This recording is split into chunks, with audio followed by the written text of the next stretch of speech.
Everything, everything. Okay. He have everything. What makes Terence, Bud, Crawford so difficult to figure out, even for elite fighters? Opponents study him, analyze his footwork, and dissect his knockouts. Yet they consistently reach the wrong conclusion. When fighters like Shawn Porter, Kell Brook, and Errol Spence Jr. signed their contracts, their teams went into the film room preparing for a fighter who switches between orthodox and southpaw stances. I mean, it's basically the same. I just got to pay attention to when he switches. I mean, it's basically the same thing as if he switched to southpaw. Same thing as me fighting the southpaw. Switch to orthodox, the same thing as me fighting the orthodox fighter. Just where you recognize when he switches. They drilled defenses for both stances, thinking they were ready for a two-pronged attack. But what they didn't realize, and what most fans completely missed, is that they were only preparing for half of Crawford. His style isn't just a technique.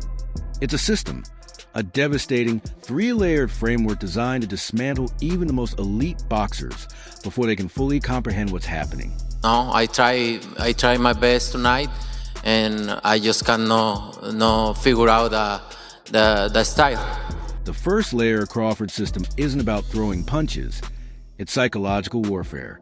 At the elite level, boxing revolves around rhythm. The jab acts like a metronome, a steady beat that dictates timing, gauges distance, and sets up every power shot. It's the foundation on which the entire sport is built. Crawford, because once Crawford starts getting his jab landing, then he's able to set up his combinations. Oh, he scores a knockdown. There's an overhand right and another combination.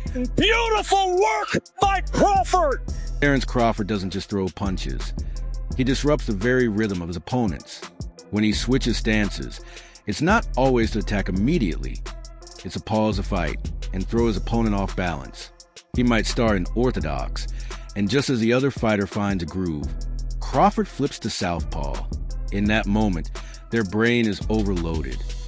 You can see in the footage, fighters like Shawn Porter, known for their aggression, freeze for a split second. Their entire system has to reboot.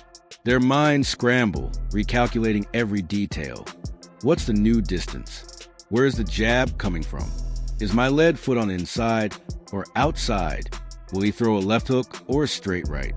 These micro moments of hesitation are visible in the highlights, and they show just how effective Crawford's approach can be.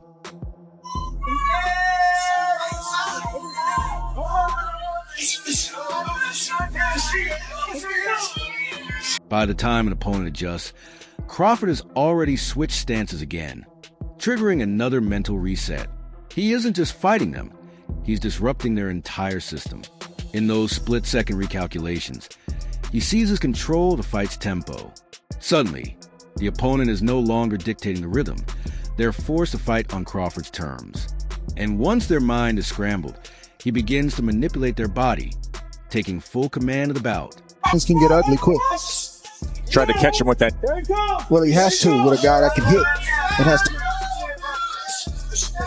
This is the second layer of Crawford's system, defense. Most fighters rely on a standard toolkit. They slip, pivot, or block. Crawford, he simply disappears.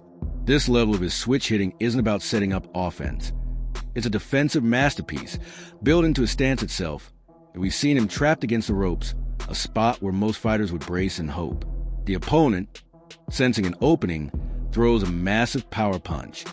And in a fraction of a second it takes for that punch to land, Crawford has already vanished, leaving his attacker swinging at air.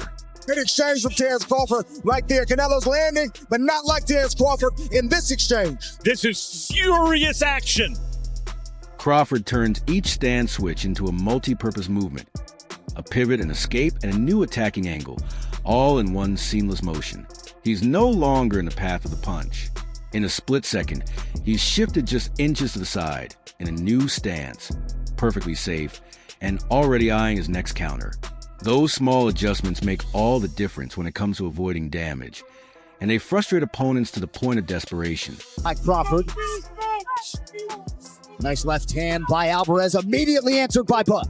And That's all you need to see right there. He's getting the respect. How do you hit a man who refuses to stay still? How do you attack someone who doesn't even remain in the same stance long enough for you to read him? Crawford isn't just slipping punches. He's removing himself entirely from the danger zone. He steps out of the firing line, resets the exchange, and forces his opponent to restart from scratch. Most of the time, the attacker ends up swinging at nothing, stumbling forward, off balance, looking like they've been tricked rather than outboxed. It isn't just evasive. It breaks a fighter's confidence, and this leads to one of the most misunderstood parts of Crawford's game, the myth surrounding southpaw strategy. Everyone thinks they get it. Trainers study it. Fighters drill it. Fans talk about it as if it's straightforward.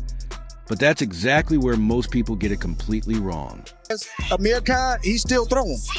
Oh, There is that right hand. He survived it. That was nasty, wasn't it? All set up. For decades, the battle between orthodox and southpaw fighters has been all about foot placement, the open stance advantage. The theory is simple. A southpaw's lead foot outside the orthodox fighter's lead foot creates an ideal angle for their power hand. When most fans see Crawford switch to southpaw, they assume it's just about setting up a straight left or a left hook.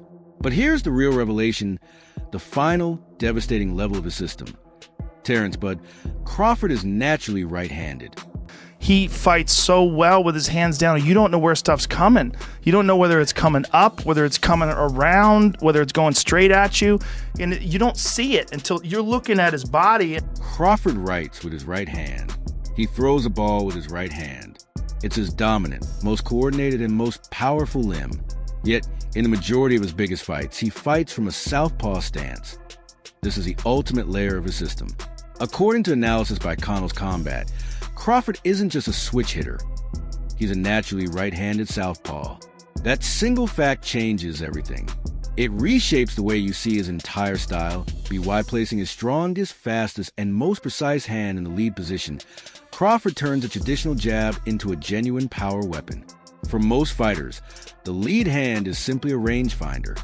For Crawford, it's a devastating punch, his hidden right hand. This is a weapon that confused, frustrated, and ultimately dismantled Errol Spence Jr., proving that his mastery was hiding in plain sight all along. Because at first, when I go southpaw, it was only, my right. Then when my hand got messed up, just started working on the left, and it started getting stronger and stronger. And I started getting more accurate, because at first, just throw it just to be throwing it. And then, it just got to a point where my left was actually way stronger than my right when it came back. So I had to get my right back stronger. Let's break down the footage of that dominant performance. Errol Spence Jr., widely regarded as one of the best southpaws of his generation, entered the ring as a unified champion. Like every other southpaw, he spent his career trained to defend against the typical orthodox lead hand, the feeler jab, the rangefinder. From the opening bell, however, he faced something entirely different. Crawford's lead right hand wasn't a standard jab. It was a powerful, stiff, and punishing punch, landing repeatedly with the force across. Instead of gauging distance, Spence found himself absorbing heavy blows he had never anticipated.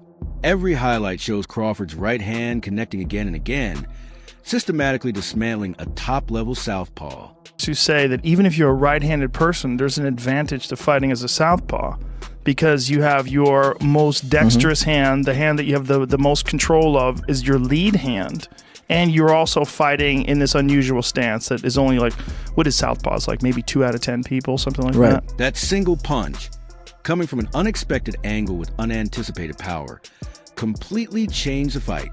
It stunned Spence, disrupted his rhythm, and left his face bloodied. Reports even suggest it caused a fractured orbital bone, that Crawford's lead right hand wasn't just a jab. It was the engine of the entire offense. It set up lightning-fast left-hand counters, and ultimately led to the first knockdown. Spence wasn't merely outboxed. He was forced to solve a puzzle, while Crawford struck like a sledgehammer, leaving him scrambling to keep up. Favors Spence. Back comes Crawford with the jab. Down goes Spence. How quickly that changes. 4, 5, 6. This is what makes Terence Crawford virtually untouchable. It's not just 3 separate skills. It's a single, interconnected, and flawless system. Level 1, the stance switch, disrupts the opponent's rhythm and scrambles their timing. Level 2, the defensive ghost uses that same movement to vanish, baiting opponents into overcommitting and swinging at empty air, leaving them frustrated and off balance. Then comes level 3, the right-handed southpaw. Crawford punishes mistakes with a powerful lead right from an angle his opponents aren't prepared for, followed by devastating counters they cannot predict. Together, these layers form a complete system of domination, one that no fighter has yet been able to solve. There's a big left by Crawford, backing up Spence, and digging to the body. Spence is hurt. As Crawford, and down goes Spence for the second time in the fight. And Spence is hurt. The 7th. A big shot, down goes Spence for the 3rd time in the fight at the end of the 7th. Terence Crawford's dominance across 5 weight classes, from lightweight all the way to undisputed welterweight champion, is the ultimate proof that he doesn't just win fights. He annihilates his opponents. His switch hitting isn't merely a technique. Crawford doesn't simply adjust his opponents. He imposes his will, forcing elite world champions to question the fundamentals they relied on since day one in the gym. He's not just playing chess while they play checkers. He's invented an entirely new game, one with rules only he understands. He presents opponents with a puzzle, and just as they think they've solved it, they realize Crawford has been holding the most critical piece all along. Yes, he stands atop the sport, searching for his next challenge. The question isn't who can beat Terence Crawford. It's whether anyone can ever crack the code he's created, or will he retire as the only man who truly mastered it. That's all for today's video. If you enjoyed it, make sure to leave a like, subscribe, and hit the bell icon so you never miss our upcoming content. Share your thoughts in the comments below. Stay tuned, and we'll see you in the next video.